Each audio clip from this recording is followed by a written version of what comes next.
Why did markets react so badly to the mini budget on the 23rd of September?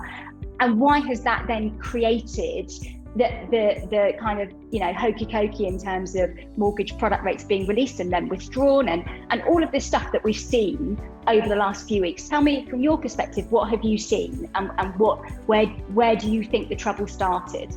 So I shall spend very little time talking about what's been, quite simply, because I think everyone's very well read. But quite simply, I can't believe it's 2 months to the day since the mini budget. In a sense, that feels like 5 years. In another way, it feels like 5 minutes. But yes, it's 2 months ago since the mini budget. The word I'd use was probably shock. Basically, we had uncosted tax giveaways, spooked the markets. The implied inflation from the tax giveaways was pretty heavy. Interest rates spiked. We know the rest. The rest is history. So, from a very unplanned shock that frankly no one expected, what you basically saw was rates spike from sort of 2% to 6% pretty much overnight. So, I can tell from the reaction there wouldn't have been a single lender that had any idea this was coming.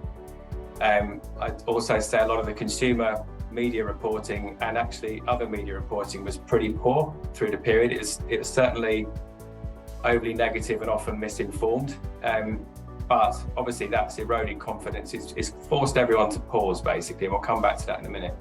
But fundamentally, in terms of mortgage rates and where we've been from 2 months ago, the markets were spooked. Obviously, we've seen a change in personnel at the top, if you like. We've seen a reversal in policy and a very gradual calming of the markets, which has been extremely welcome. So what we're seeing is the cost of borrowing in terms of the yield curve and interest rate outlook has softened a bit, and the measures have been very, very welcome. Now, what that's led on to your point, is forget the pricing that's gone by in its history now. Where we are today, and I just wrote these down a second ago, is we've just seen mortgage products from Virgin launched today, so 5-year fixed rates at 5.09%, so nearly in the fours. And a 10-year fix, if anyone buys a 10-year fix, at 4.89%. Now that plays sort of sixes and possibly even into the sevens about 6 weeks ago. My first question, where's that in terms of the front page of press? I'd like to see that, because people need to understand that mortgage rates have significantly come down. So I'll probably pause there for a second, just say it's a shock that covered it. I think in terms of outlook for next year, which we'll come on to in a minute, we're at the base of the trough now. It feels like we're right at the bottom and everyone's gone home for Christmas. That's what it feels like. But I'm looking forward to January, when the rate outlook and criteria looks a lot more positive, and hopefully we go again. Where do you think product rates might start to settle in Q1? Do you feel that that's coming?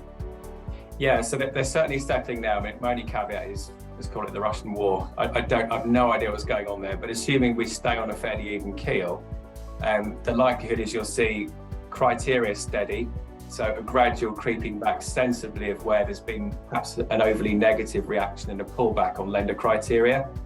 We're already seeing the pricing side, and then it will find its new normal.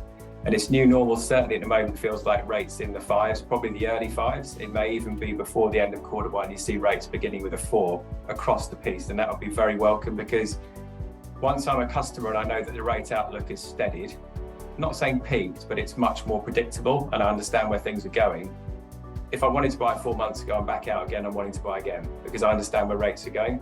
The next bit is, can I afford to do it, which is the criteria bit. And obviously we all know, if I'm a lender at the moment, I'm worried about interest rate risk on a borrower, energy costs, unemployment, and the interest rate outlook. So you've got 4 things there that make me cautious as a lender, so I underwrite more tightly. So for those that needed to borrow to the max to buy, they're going to find the world a very different place.